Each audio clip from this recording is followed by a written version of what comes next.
Okay, let's get right into it. Have you ever felt like you're kinda on the outside looking in? Like you're watching everyone else's life play out, but you're stuck in the audience? Well, if that hits home, this is for you. We're gonna break down that feeling of being a 25-year-old loner, which, believe me, is way more common than you think. And we'll be pulling from some incredible insights from Dr. K over at Healthy Gamer GG. So does any of this ring a bell? You wonder how things could have gone differently.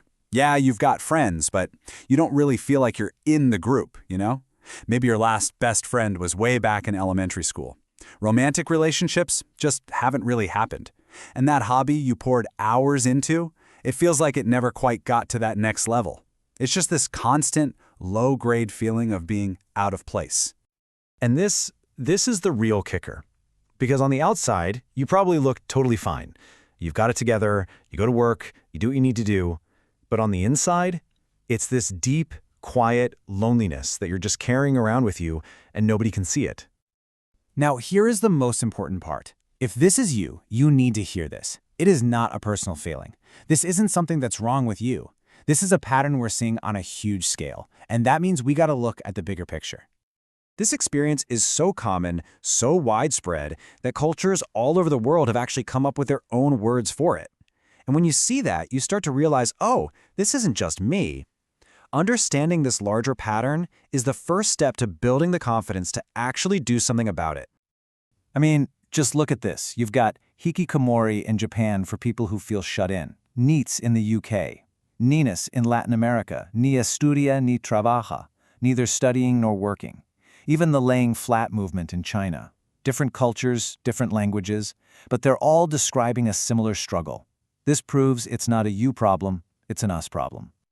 You know, in psychiatry, they sometimes call this failure to launch, and that analogy is just perfect. It's not like there was one big, traumatic event that knocked you off course. It's more subtle.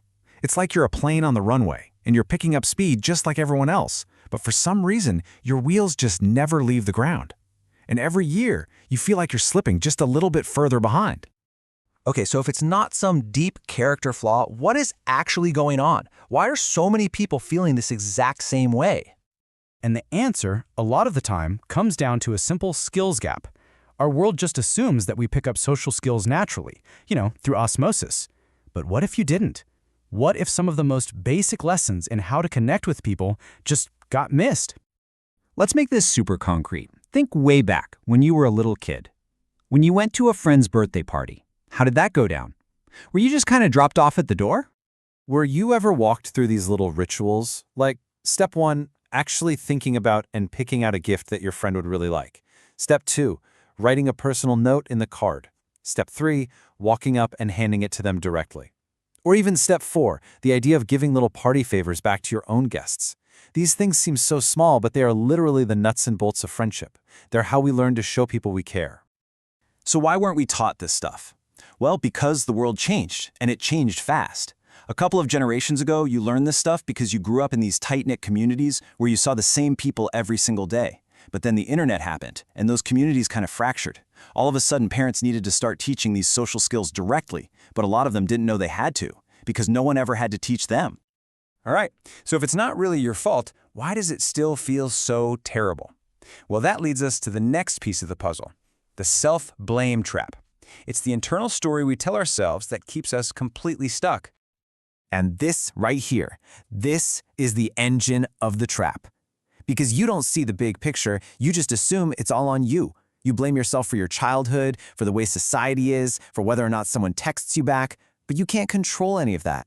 So you're basically playing a game that's rigged against you from the start, and every time you lose, it just proves that negative story you tell yourself. See, I'm the problem. So let's draw a really clear line here. What is your responsibility? Your actions and your mindset. Right now, today. That's it. What's not your responsibility? Your upbringing, big societal shifts, and, this is a big one, how other people react. Letting go of that second list is the absolute key to getting unstuck. So, knowing that, how do we actually start moving forward? Well, it all begins with changing the question you ask yourself. We have to get out of the land of should and into the world of can. And the difference between these two questions is night and day. Should is a trap. I should be further along. I should have more friends. All it does is make you stare at this giant canyon between where you are and where you think you should be. So even if you take a tiny step, it feels like nothing and you just lose all motivation. But the can path, that's where the magic is. It just asks, what is one little thing I can do right now? It focuses on action, not outcome. And every little action you take feels like a win. And that's how you build real momentum. This quote from a student Dr. K worked with, wow, it just says it all, doesn't it?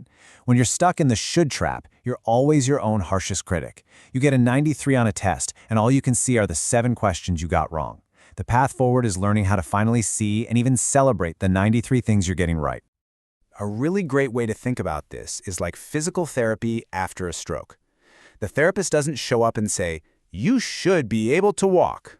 That's ridiculous. They say, okay, can you wiggle your little toe? And that's where they start. That's the first win. We have to apply that exact same thinking to our social and mental health. Start with the smallest possible movement. So what does that actually look like? Well, it's about starting small, like ridiculously small. Can you send one single message on Discord? Can you text an old friend just to say hi with zero expectation of a reply?